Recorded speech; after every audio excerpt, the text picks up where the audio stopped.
Bienvenue sur Africa 24 dans cette nouvelle édition du Non-Stop Info. Voici les titres de l'actualité. L'ancien président béninois Thomas Boni Yayi indisponible pour honorer sa convocation devant le juge d'instruction. Ses avocats ont évoqué son état de santé inquiétant lors d'une conférence de presse. L'audition a été reportée.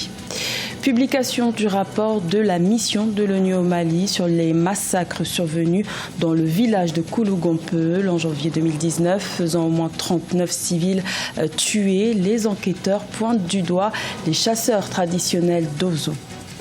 Et le financement de la Banque africaine de développement pour lutter contre le changement climatique en Afrique a augmenté en 2018. L'institution panafricaine a alloué 3,27 milliards d'euros à cette cause, ce qui représente 32% de ses approbations de projets. Mais tout d'abord, en République démocratique du Congo, la reconduction d'Albert Yuma, proche de l'ancien président Joseph Kabila à la tête du conseil d'administration de la société d'État Gécamine, fait polémique. Des dizaines d'ONG congolaises, spécialistes des finances publiques, de la lutte anticorruption, du secteur minier et de la défense des droits de l'homme ont protesté contre cette nomination, synonyme selon elles de presque 10 ans de mauvaise gestion, des allégations sur le manque de transparence que la Gécamine d'Albert Yuma conteste. L'ancien président béninois Thomas Boni Yayi n'a pas pu être auditionné par le juge d'instruction le 7 juin comme initialement prévenu. Une audition en lien avec l'enquête sur les violences post-électorales. Les avocats de l'ex-chef de l'État ont évoqué des raisons de santé lors d'une conférence de presse. Reportage de notre correspondant Leftiounou, commentaire Fanny Monichi. La santé de Boni Yayi de plus en plus inquiétante. C'est du moins ce qui ressort des propos de ses avocats qui étaient face à la presse ce samedi 8 juin à Cotonou. Ils ont dénoncé l'assignation à résidence de leurs clients, de même que l'impossibilité pour ce dernier d'avoir accès à ses médecins et le blocus autour de son domicile. Le certificat médical qui a été adressé en copie jointe au juge d'instruction, c'est un certificat médical dans lequel il est indiqué que le président Thomas Boni Yayi, suivi par son médecin depuis plus de 4 ans, est porteur d'une lombosciatique hyperallergique, actuellement en crise et invalidante. Le juge d'instruction dépêché au domicile de l'ex-président vendredi 7 juin n'a pu l'auditionner et pour cause la dégradation de son état de santé. Le juge à cette occasion a obtenu les fiches de santé de Boni Yayi, fiches dont les avocats ont détaillé le contenu à la presse. Ce qu'il faudrait savoir, à la date d'aujourd'hui, M. Yayi Boni, sa santé s'est sérieusement dégradée. Il a une tension de 17 sur 10. Aujourd'hui, ces médicaments sont épuisés. Tous les jours, à partir de 4 heures du matin, M. Yayi Boni ne dort plus. La crise sciatique. Mais on ne se soucie pas de ça et on dit qu'il faut aller l'entendre.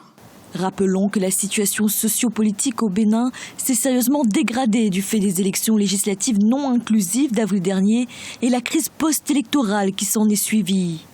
Plusieurs organisations de la société civile ouest-africaine donnent de la voix en appelant les acteurs politiques béninois à la retenue et interpellent la CEDEAO en vue de l'instauration d'un dialogue entre acteurs politiques au Bénin.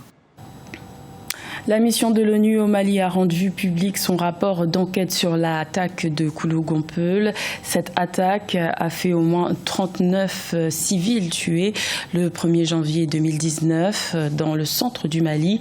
Après plusieurs mois d'investigation, les enquêteurs pointent du doigt les chasseurs traditionnels d'Ozo. Reportage de notre correspondant Mokhtar Bari. Le 1er janvier 2019, les Maliens ont été une nouvelle fois victimes d'un drame dans le village de Koulougampeul, dans le centre du Mali. Bilan, 39 personnes tuées, 173 cases et 59 des 61 greniers incendiés, soit 80% des bâtiments du village.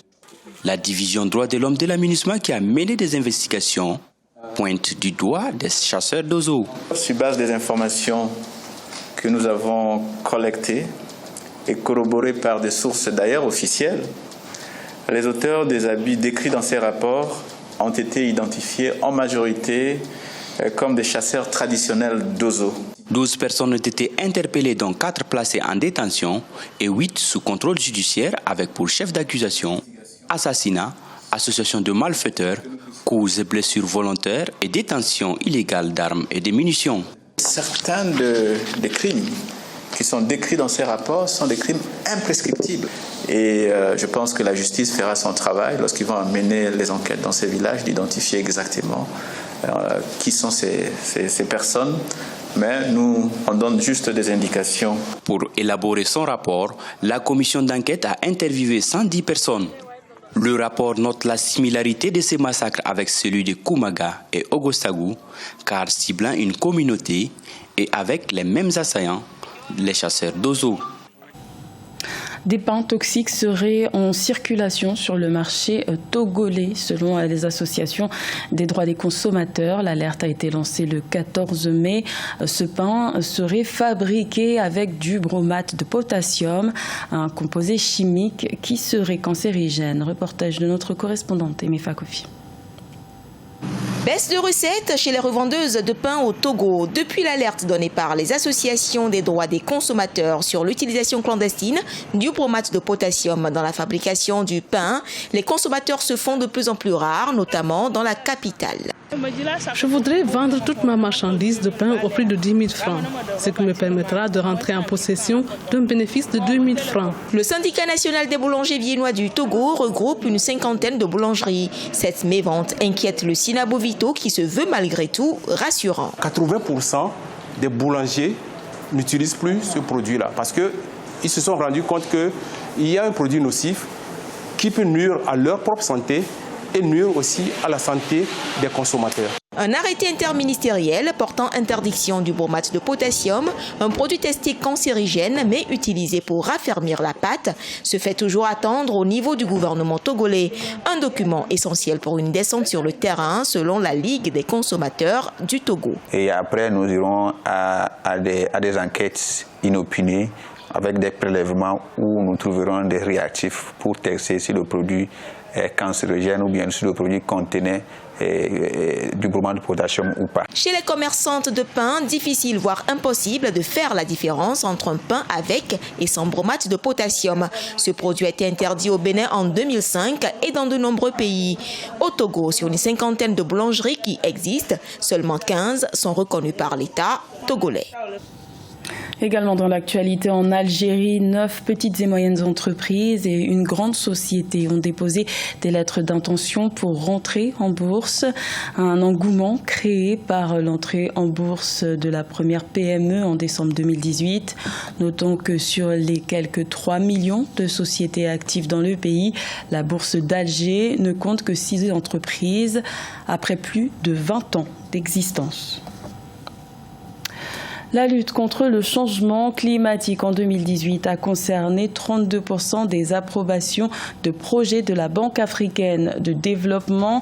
Un investissement en nette augmentation sur un an est nécessaire puisque l'Afrique serait la région du monde la plus vulnérable aux effets néfastes du changement climatique. Corinne Kamsefem. En 2018, la lutte contre le changement climatique en Afrique a reçu un financement de 3,27 milliards d'euros de la Banque africaine de développement, soit 32% des approbations de projets au cours de cette année, une nette progression comparée aux 9% de 2017. La grande bénéficiaire de ce financement reste l'Afrique de l'Ouest, avec 34% des fonds alloués. La Banque africaine de développement prend conscience du fait que l'Afrique, en général, est encore l'un des continents où on rencontre plus de ressources naturelles et puis elle estime que c'est le moment davantage d'investir sur son continent pour éviter l'avancée ou la progression du réchauffement climatique dans le monde. Dans le détail, 51% de ce financement ont été alloués aux projets visant l'atténuation du changement climatique et 49% pour l'adaptation au changement climatique. Une qualité de financement qui reflète la philosophie de la lutte défendue par la Banque africaine de développement, à savoir renforcer la résilience climatique des communautés plutôt que de se concentrer sur les interventions d'urgence. Je pense que subventionner l'agriculture, le reboisement, c'est au niveau plus bas de l'échelle. Parce qu'en allant plus bas, on va rencontrer les populations, on va les pousser à reboiser, on va les pousser à faire de l'agriculture, on va les subventionner. Ça va faire que davantage, on aura un phénomène de recyclage de l'atmosphère et puis un phénomène de réduction du réchauffement climatique. Bien qu'elle produise seulement 4% des émissions de gaz à effet de serre chaque année, l'Afrique reste malheureusement la région du monde la plus exposée et la plus vulnérable aux effets néfastes du changement climatique. Aussi, la lutte contre la survenue de ces fléaux reste une priorité dans l'agenda 2063 de l'Union africaine. C'était le journal de la rédaction. Merci de l'avoir suivi. L'information continue sur Africa 24.